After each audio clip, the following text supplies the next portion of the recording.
Hey, good evening. This is my second take of Porchlight Conversations, and I'll tell you why. Because I was almost done the first time, and Mark called.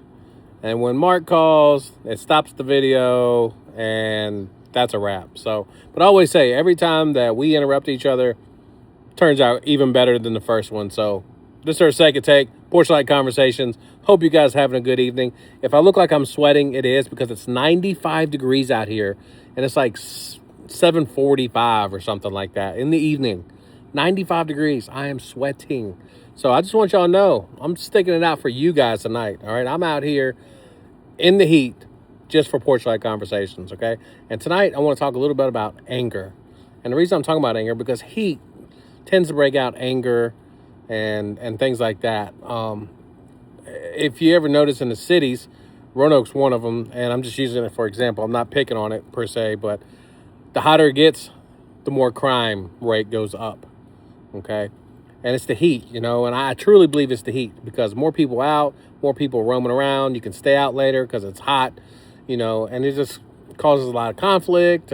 So be cautious out there. Don't get angry. Yeah, it's hot. I get angry when I get hot, but I've worked on that and got myself to control that a lot better. And anger, man, it can be a dangerous thing. It can tear people apart. It can tear families apart. It can end you up in jail. I mean, even worse, it can take lives. It can be a terrible thing. Anger can be. So just be cautious with it. And I think one of the biggest things about anger is a lot of times it's the miscommunication that causes the anger, for one, right? And there's two different types of miscommunication. The first miscommunication is we're just not good verbally talking to one another, and we got to get better at it, right? Got to be honest, respectful, and be able to communicate what we're actually mean. Okay, that's the first miscommunication. We're just not good at it, right? We just don't use the right verbiage or whatever it is.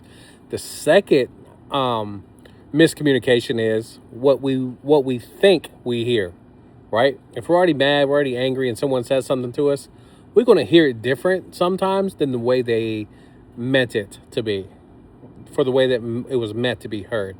Sometimes we hear it different because we're already angry, we're already on the defensive. So of course it's going to sound bad when someone says something to us. So just think about that. Step back for a second and really think about it. Think about it. Hey, did I hear it right? Did he use the right verbiage when they was trying to communicate to me? Because those two little things right there, man, might save you a fight, might save you an argument, might save your relationship, your family, your friends, whatever. It could do so much. So before you get angry, before you react, take a minute to step back and think about it, okay? Because it's not worth it. It's really not. Life's way too short to be mad at people and way too short to hold a grudge on people. And most of the time, it's miscommunication. They didn't even mean it. And you heard it wrong because you was already upset. So just think about that next time. It's hot out here.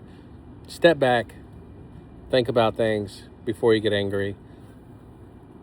90% of the time, it's a miscommunication anyway.